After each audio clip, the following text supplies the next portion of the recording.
to take your seats so we can start our event and this pleasant ceremony of the Vigdís Prize for Women's Empowerment.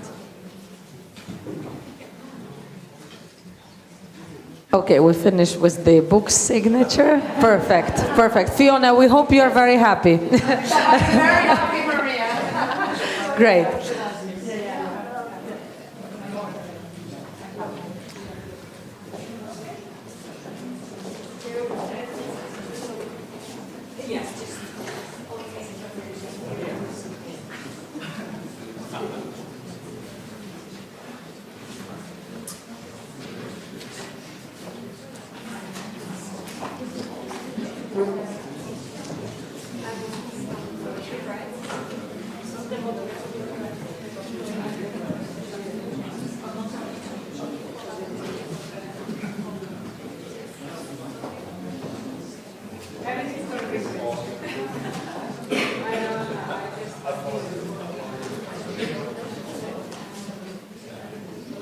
Thank you, friends. I think we can start. Prime Minister Katrín, Jakobsdóttir, President Tini Cox, Secretary General Mariia Burić, dear Ms. Vigdís Finnbogadóttir, ladies and gentlemen, dear excellencies, to whom I once again would like to remind, my name is Mariia Mezentseva, I'm chairwoman of Ukrainian delegation, and today I have the biggest honor and the biggest pleasure to chair this event as the recently appointed chairwoman of the Peace, Equality and Non-Discrimination Committee. And we're so proud to see that this prize is becoming a reality, which we have discussed at numerous and recent meetings of our committee, and that this ceremony is taking place not somewhere elsewhere in Reykjavik, but concretely in the House of Vigdís, which gives extra symbolism to this event, dear President. Many of our committee reports on equality and non-discrimination, colleagues, are focusing on women's, girls' empowerment and generally on the protection of the human rights under the need of more championship of women and girls in the world. We do understand which historical island we are now sitting at. It's the Iceland which has the highest number of women engaged in the very leading roles, the country which has demonstrated the highest women leadership as a president and as the first woman president in the world. And therefore we think that this prize, having Your Excellency, the name on it, will give yet another tool to bring the understanding and endeavors helping girls and women across the globe for us to recognize their project, to recognize their leadership, which is yet another sign of solidarity. It will surely bring the progress to the youth who have participated in the first table of discussions for us, who have to have their perspectives in politics, in civil society, in daily life for our common values. Now it is my great pleasure to give the floor to the Prime Minister of Iceland, Ms. Katrín Jakobsdóttir. Katrín, the floor is yours.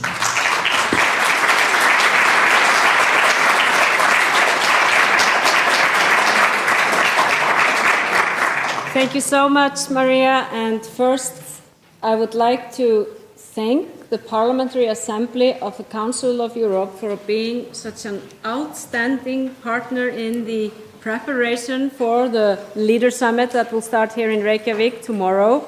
Thank you for your leadership, which you have shown in all of those preparations and your very important insights. I think it's been a real pleasure to have this close cooperation with the Parliamentary Assembly. But dear guests and dear Vigdís, so happy to have you with us here today. I would like to be on a very personal note. I was 4 years old when Vigdís Finnbogadóttir got elected as the President of Iceland. However, many people that I know and are my elders have told me that the morning after the election, they really felt it in their hearts that something had changed, that Iceland had made a radical change even without realizing how important that change was going to be. Vigdís, as you mentioned, was the first democratically elected woman president in the world. In the years leading up to her election, there was a positive social upheaval here in Iceland, for example, with the emergence of the Red Sox movement, which was a very strong feminist movement here in Iceland, and also in the remarkable unity that was shown by Icelandic women in 1975, when 90% of women in Iceland went on strike because they didn't get the same salary as men. And we still haven't reached full gender equality when it comes to the gender pay gap, but we are always diminishing it every year, and hopefully we will close it very soon. At the same time, we had the first abortion laws, but still, even in spite of all this progress, for example, we had 3 women parliamentarians in 1980, out of 60 in total. So you can imagine what a big event the election of Vigdís Finnbogadóttir was. This was actually an incredible achievement, and she won the election because of who she was and how she conducted her campaign. A single mother with real experiences who charmed the nation with her intelligence and poise in the face of very harsh opposition, because during her election campaign she was criticized very harshly, often asked, who is going to be the spouse of the president if you're a single mother? Who is going to be receiving all the other spouses? Can you imagine that in 1980? So I think the role of Vigdís Finnbogadóttir in the social shift towards more gender equality in Iceland cannot be overstated, and of course her influence reached far beyond the shores of Iceland. When I grew up, I actually thought it was the norm for women to be presidents. And maybe that's why I'm the Prime Minister today.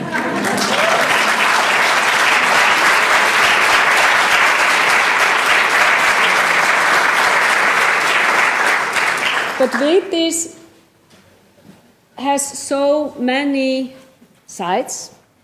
She was a beloved president. She was a role model of a whole generation.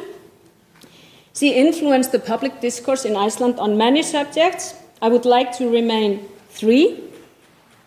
mention 3 subjects: environmental issues, gender equality, and cultural diversity, not least in the field of languages. And I think that's very important for this institution.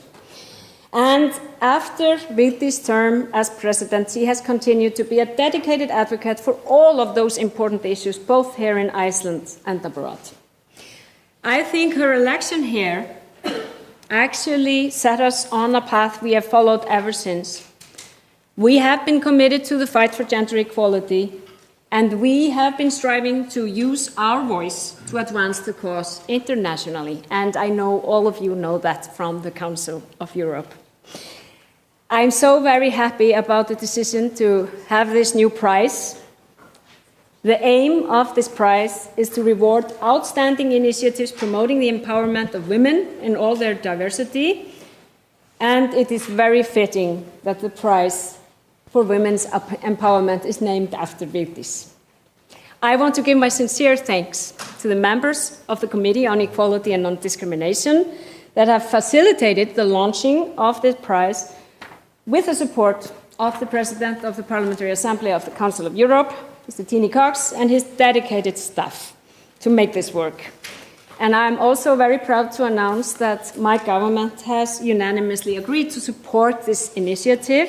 So I'm looking very much forward to June next year when we get to see the award handed out and how this prize can promote and encourage gender equality with rewarding outstanding initiatives. So thank you all, and thank you, Vigdís.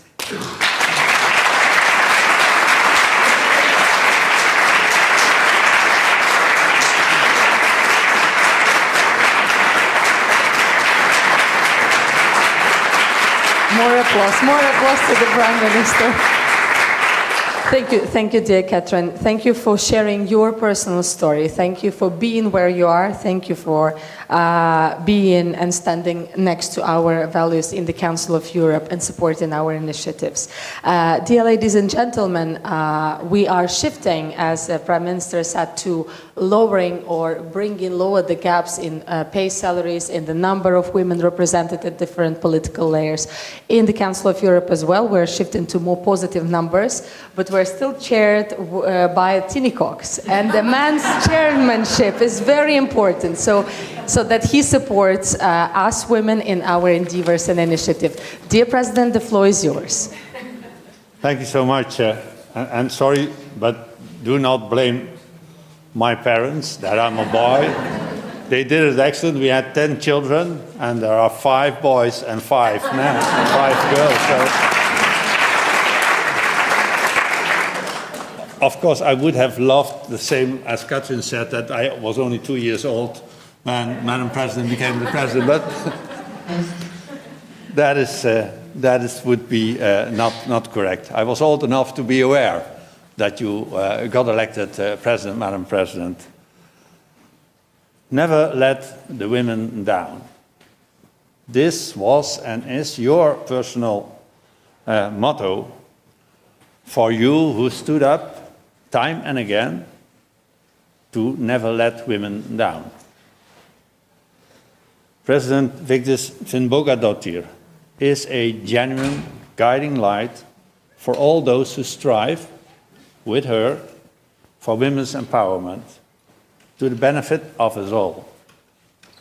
Fundamental rights and freedoms can only be achieved in our societies if they include women.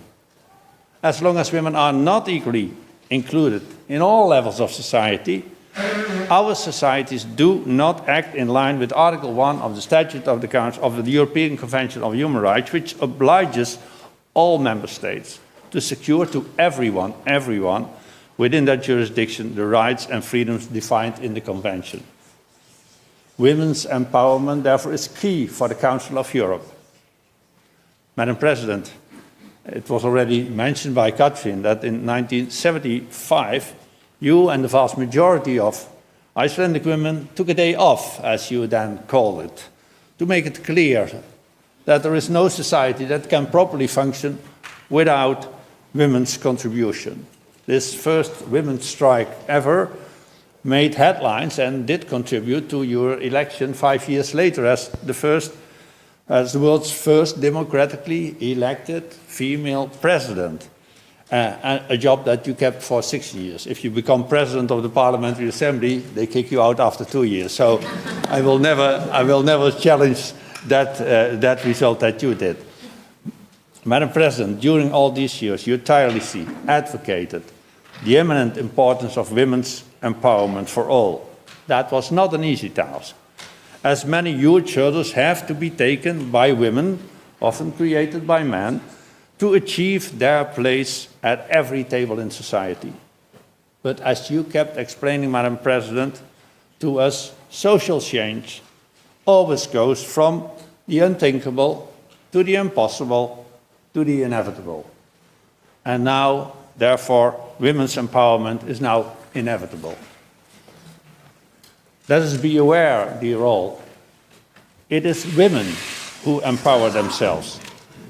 Women are not given something, women take what is already theirs, although not always respected by all. Gender equality is a basic human right and fundamental to have a peaceful and prosperous world. Our societies have to create the best possible circumstances by promoting women's sense of self-worth and by guaranteeing women's right to have and determine choices, the right to have access to opportunities and resources, the right to have power to control their own lives, both within the home and outside the home, and to secure women's abilities to influence the direction of social change to create a more social and economic order, nationally and internationally. Today, I'm really delighted to participate in the launch here in Reykjavik of this new special prize of women's empowerment of the Parliamentary Assembly of the Council of Europe, together with the government of Iceland, who has shown great generosity to make the prize a real prize. Thank you very much for that, Katrín. With this prize, as the Prime Minister already said, we want to reward outstanding initiatives promoting the empowerment of women in all their diversity, with a broad remit, changing from achievements in gender equality and equal access to participation and decision-making, to championing women's opportunities and helping them to take the place in society, as well as action to encourage inclusive policies and practice. As Mariia already said, our Assembly has now set a small example that we have increased the participation of women in all our activities. When we started that discussion, I can tell you, there were so many men who said, this is never going to happen. We are not able to do so, but we did it. And it was done at the initiative of women, but finally with the support of almost all the men in the Assembly. Dear all, this prize, as you already heard, will bear the name of this brave Icelandic woman who always stood up for the motto, do not let the women down. She is the guiding light for women's empowerment, and our prize will therefore be named officially the Vigdís Prize for Women's Empowerment. Thank you very much, Madam President, for being here with us, and thank you very much you all for celebrating the fact that we will have from now this prize. Thank you very much. It's an honor.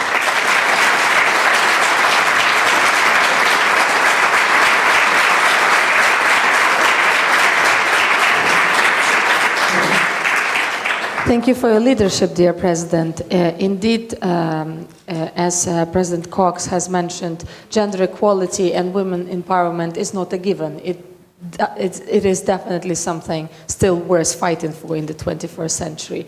And I would like to pass the floor to yet another outstanding leader of the Council of Europe, dear Secretary General, Mariia Pejčinović. Please, the floor is yours.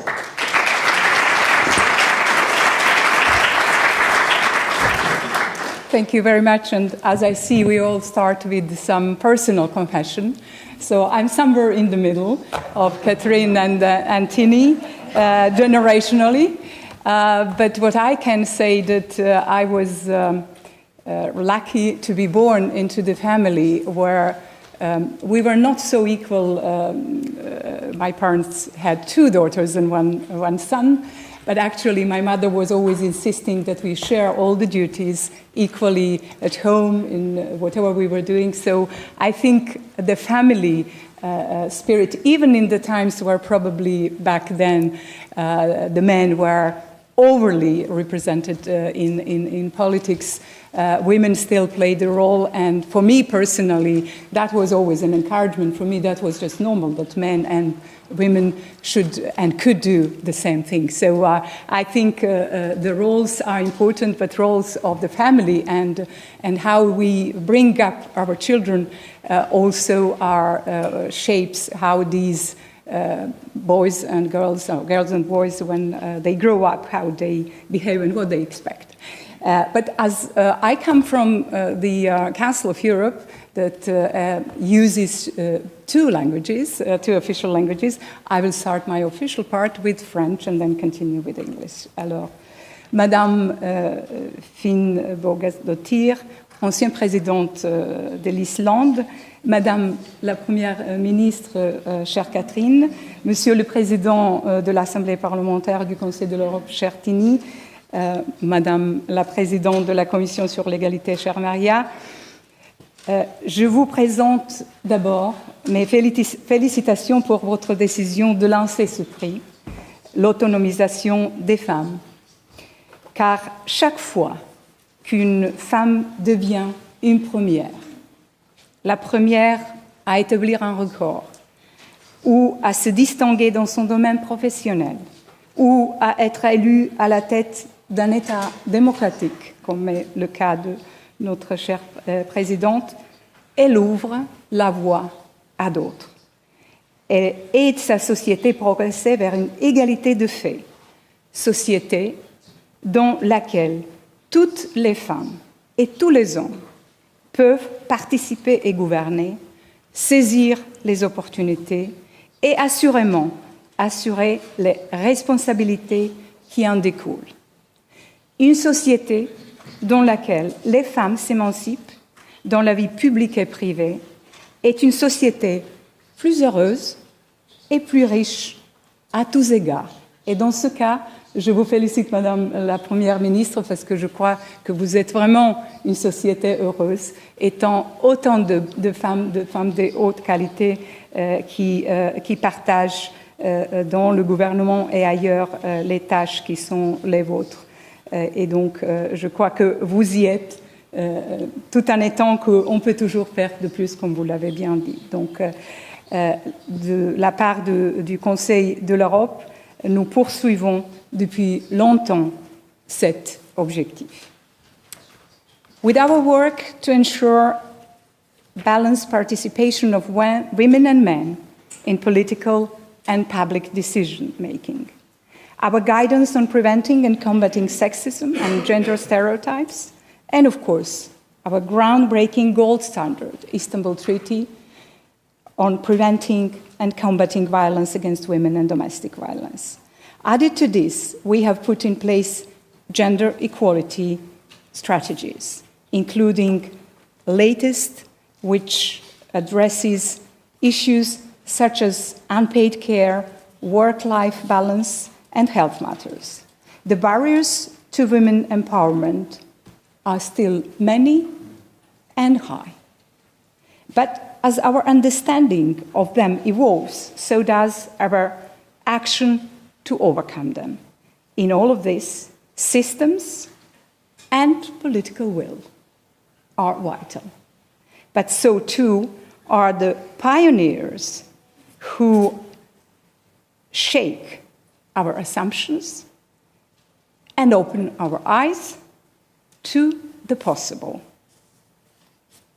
So, people like you, Madam President, Vigdís Finnbogadóttir, I look forward to seeing this prize rewarding achievement and inspiring change.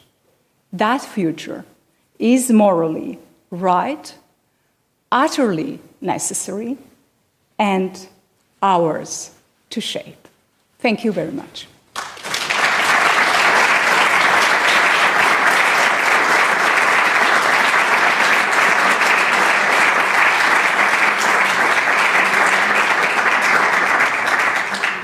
Thank you, Madam Secretary General, for your constant support and leadership, and of course mentioning the golden standard Istanbul Convention, which we hope those member states who haven't joined and not ratified yet will do. And now I would like to invite the Prime Minister of Iceland, the President of the Parliamentary Assembly of the Council of Europe, to sign the terms of reference of the prize.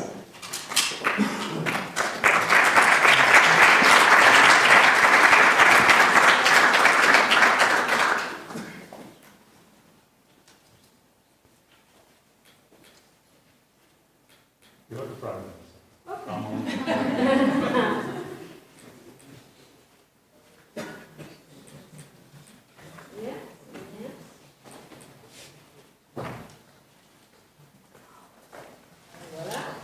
And now look at this.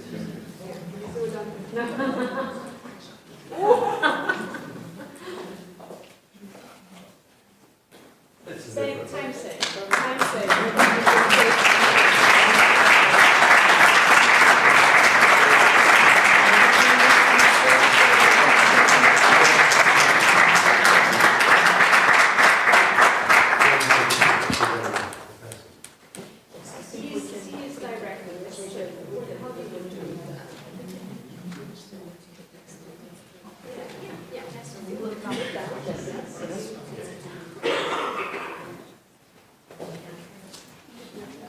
Smoothly done, all good. Dear ladies and gentlemen, intentionally I have saved the best for the last part, and it is my great honor and pleasure to give the floor to Madam Vigdís Finnbogadóttir, the President of Iceland, firstly democratic elected in the world. No, please applause.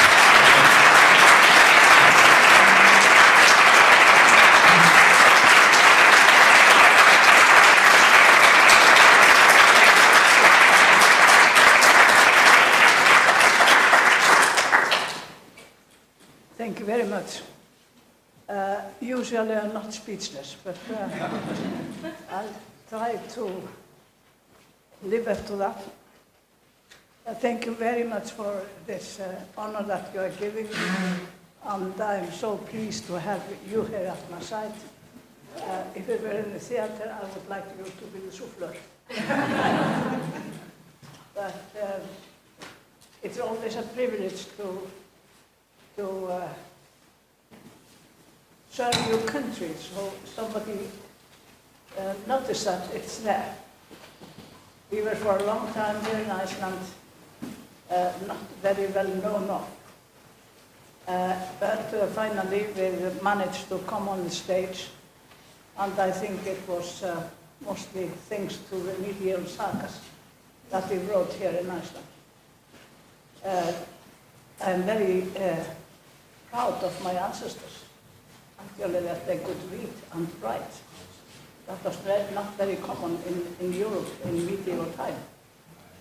So we have inherited that with the equality of women and men in Iceland, and I'm very proud of that. And I can tell you that when I was elected in antiquity, men were supporting me.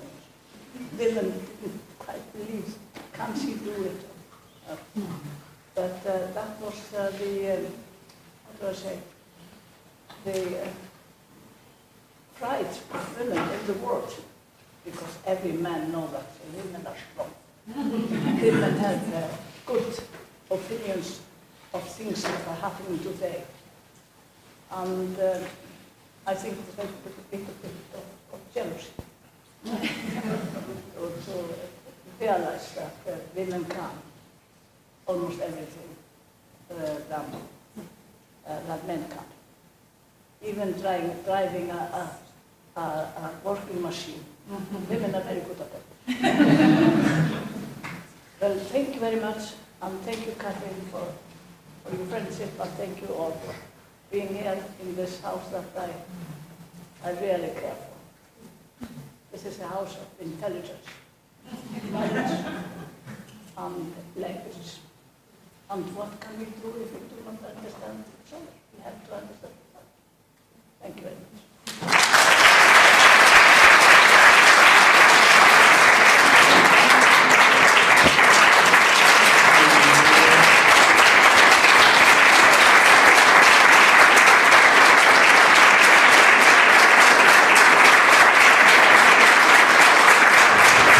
Thank you, dear Vigdís. Thank you, dear President. May I ask Secretary General Despina and the Chair of the Icelandic delegation, Björni, to join us for the picture.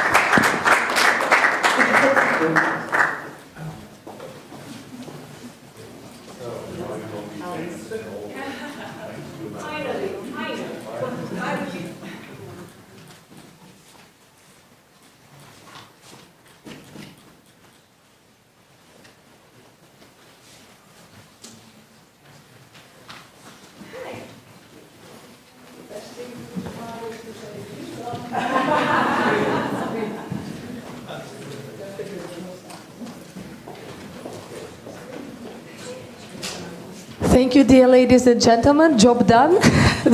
The prize has been set up.